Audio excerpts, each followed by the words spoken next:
Pag-uusapan natin ang paparating na PBA semifinal match ng Barangay Ginebra kontra San Miguel Beermen at Magnolia Hotshots kontra sa kupunan na kukumpleto sa semi-spot. It's either Phoenix Fuel Masters o Meralco Bolts. Unahin natin itong Magnolia Hotshots. Ito ngang Magnolia Hotshots mga chong, ang unang nakakuha ng ticket papasok ng semifinal round matapos nilang hindi pa isahin ang kanilang katapat na kupunan sa quarterfinals na TNT Tropang Giga.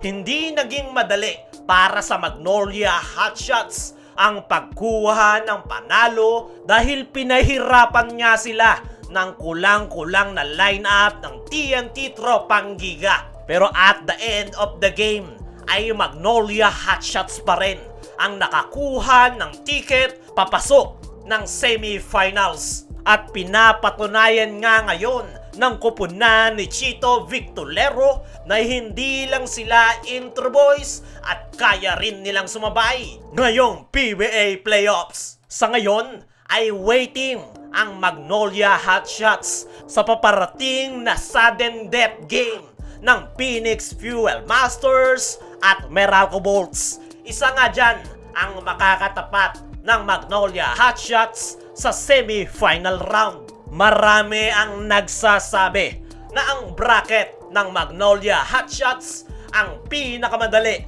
ngayong conference. Pero kahit na ganon ay hindi nga sila po pwedeng magkampante dahil maganda rin ang ipinapakitang performance ng Meralco, lalong-lalo na ng Phoenix Fuel Masters na isa sa masasabi nating dark horse team ngayong playoffs. On paper nga mga chong ay lamang na lamang ang Magnolia Hotshots kumpara dito sa Meralco Bolts at Phoenix Fuel Masters. Pero hindi nga po pwedeng magkampante ang kupunan ni Chito Victolero dahil bilog pa rin ang bola kahit sino pa ang makatapat ng Magnolia sa Phoenix o Meralco sa paparteng na best of 5 semifinals ay paniguradong hindi magiging madali para sa Magnolia Hotshots. At tignan natin pagpasok ng semis kung magtutuloy-tuloy ba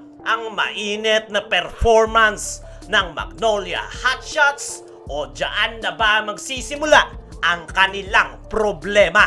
Sa kabilang bracket naman mga chong ay tukoy na ang magtatapat sa semis. Yan ay ang mag-sister team sa SMC na San Miguel Beermen kontra Barangay Ginebra. Ang laban ng Barangay Ginebra at San Miguel Beermen sa best of 5 semifinal series ay ang masasabi nating pinakamabigat na matchup as of now ngayong PBA Playoffs. Alam naman nating lahat na parehong powerhouse team itong kupunan ni Coach George Galliet at kupunan ni Coach Tim Cone. Ang Barangay Ginebra ang defending champion ngayong conference, samantalang ang San Miguel Beermen ay gutom sa kampyonato kasama ng kanilang napakalaking import na si Benny Boatwright. Speaking of import, ay pag-usapan natin ang import matchup ng dalawang koponan. Itong si Benny Boatwright ay replacement import ng San Miguel. Unang sabak sa SMB ay maganda agad ang ipinakita, samantala naman itong si Tony Bishop ay kasama na ng Ginebra sa simula ngayong conference. Pero ngayong PBA Playoffs pa lang talaga lumalabas ang kanyang tunay na laro. Pero sa tapatang Boatwright at Bishop ay dehado itong si Tony Bishop. Hindi nga ito explosive import, more on team play ang laro nitong si Tony Bishop, which is bagay sa sistema ni Coach Tim Cone na triangle offense. Overall nga mga chong ay ang Barangay Ginebra ang underdog sa tapatan ng mag-sister company. Parehong loaded ang dalawang kupunan sa star player. Pero ang lamang ng San Miguel Beermen ay napakarami nilang explosive player na maaasahan pagdating sa opensa.